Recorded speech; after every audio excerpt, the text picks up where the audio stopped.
Chinese dumpling sa kariton? Kinagigiliwan ngayon. Ang nagbebenta kasi sa kalsada, ang Chinese na nag-ala chef, complete with uniform. Sino ba namang hindi gustong swertehin? Kaya naman karamihan sa atin, tuwing sasalubungin ang bagong taon, pampaswerteng pagkain ang inihahain. Kagaya na lang ng dumplings na pinaniniwalaan ng mga Chinese na maswerte dahil sa itsura nitong money pouch daw. Tara na nga at yan ang una nating hanapin. Mga darling, ang masarap na authentic dumpling, dito raw makikita sa Taguig. Mula sa kusina mismo ng purong Chinese national na si Tony.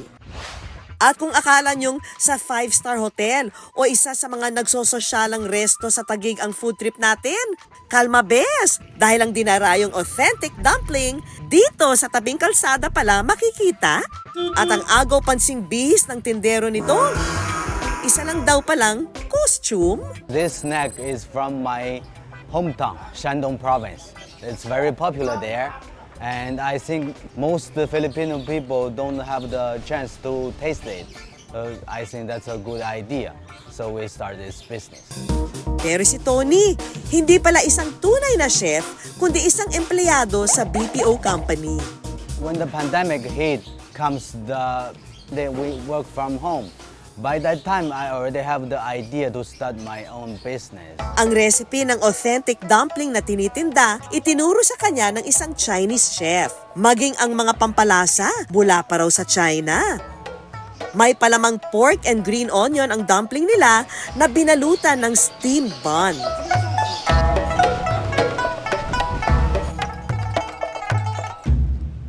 At dahil ang panglasa nating mga Pinoy, sadyang kakaiba at maeksperimento ang mga parokyano, eto't hindi magkamayaw sa pagsample ng viral dumpling. Masarap tapos authentic and also unique yung lasa niya. And for 20 pesos, it is worth it. Curious na ako, kaya bumili ako. First time namin titikman, mukhang masarap naman ito.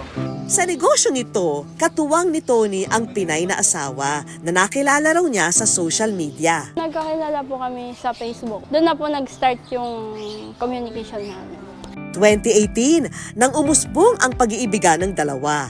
Kaya si Tony agad pumunta sa Pilipinas. After 2 months ng pagbalik nila, then bumalik po ulit siya dito para doon na po namin ni-start na i-process yung paper namin. Then dinala niya na po ako. Doon po kami nagpakasal sa China. Ang mag-asawa, biniyayaan ng isang anak. Nakalaunay, kanila ring iniuwi rito sa Pilipinas. Si Tony po, isa po siyang mabait na asawa, responsableng tatay, tapos sumaalaga naman po siya. Malateleserye rin daw ang kanilang kwento. Dumaan din daw kasi sa matinding pagsubok ang kanilang negosyo. Firstly, is the time allocation. I don't have enough time to do this business since I still have my full-time job. Secondly, I don't have a lot of money to put in as capital.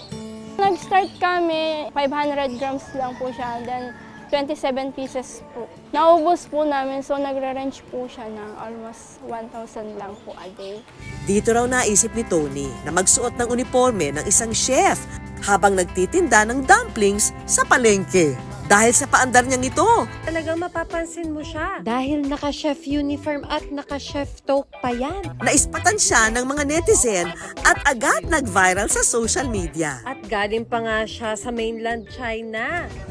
My position, dumpling specialist.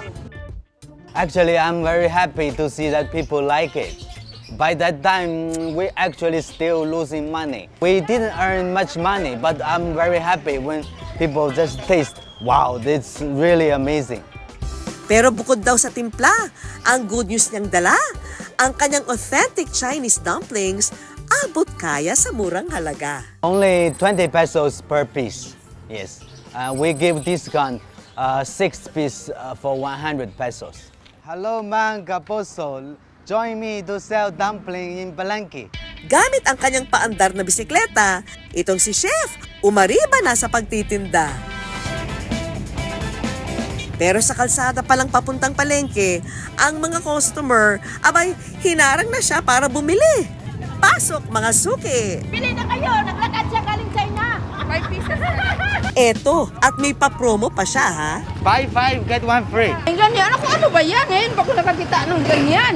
Ay, ang sarap, ibang lasa. Ibang lasa sa nakakain ko dito. Dalawa. Okay. Wala Tagalog, man. 6 piece, man. Thank you. Everyday po, inaabangan ko siya kasi masarap po yung dumpling niya. So sold out already. Huwag raw ismuli ng kanyang negosyo.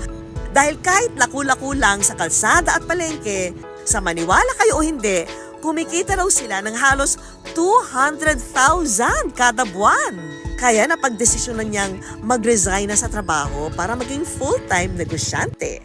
The secret to a successful business is follow your dream and hard work.